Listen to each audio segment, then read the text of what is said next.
Hello, Lance at Blue Collar Bobbers. Our friend Robert just brought this in. It's a brand spanking new 2024 Vulcan Custom.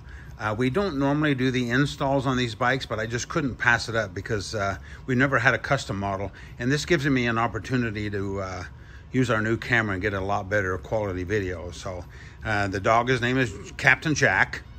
So we'll continue on here. I'll take the fender off first. Our first step in taking the fender off is we want to remove these side covers.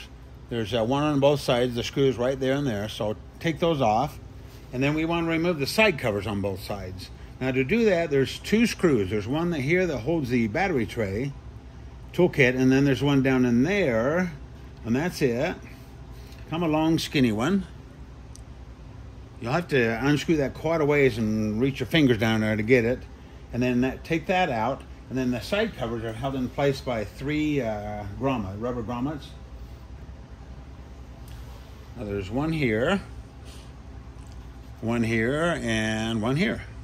So pop that side cover off, do the same thing on the other side, and then we'll continue on. One thing I like to do whenever I take a part off and you have a screw is you go ahead and screw that in there just partially so you don't lose it. That's just a good idea whenever you take something off your bike. Our next step is to remove this toolkit. We won't need that. The seat will fit on that area, so we're going to take that out. So what you do, you remove this screw and this screw over here. They're long screws like the one that held the side cover. So take those out. Don't lose them. And then you'll have to slide this cable out of the way, and then the wires over here, and then we can lift that out.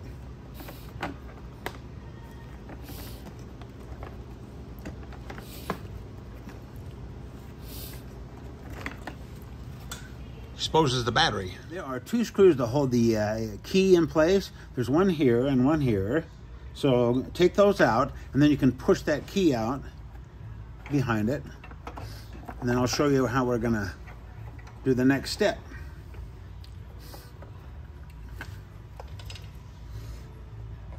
Now all we need to do is remove this screw right here, and it takes that little bracket off. Pull some slack in the cable. And then we just pop this out like that, and then rotate that over, and it'll slide out of that slot.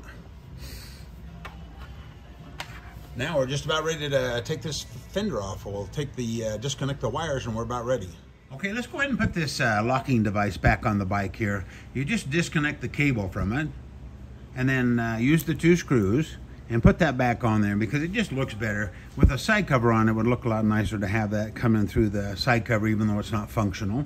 So do that, and then the next step would be to take the drain hose. It's this one right here. Okay, this hose actually goes up and over this, and there's a clamp that holds it in place. So go ahead and just take this little keeper off, slide the hose off, run it under the battery tray like this, and then slide it back on there and put the little keeper on there. That way it won't be here and it won't interfere with the seat. These Vulcans are so cool because all the rear wires come out of the fender and then just go to the main connector that's under the seat. So real simple. Now this is a custom model, and I don't know if the later Classics are the same or the Classics are different than the Customs, but on the Classic it has one main connector. So if you slide that boot back, you'll see the connectors. Now this custom model has four. The Classic we had just has the one. So either way, we want to just disconnect all these connectors. So the big ones, you just push on that little peg there and they slide out. Did that one ahead of time. Then on the smaller ones, you just lift that up with your fingernail, that little tab, and it slides right out. There's a little tab right there. Just put your finger into there and you'll see it. Right there. We'll disconnect all those wires, and I think it's time to slide that fender out. Now, the last thing we do is take these four screws out. There's two on both sides. I'm going to leave that one in there, and I'm going to back that out just a little bit and leave it kind of loose so when I take this off, it won't fall down. So take the three out and leave that one a little loose, and then we'll take that fender out.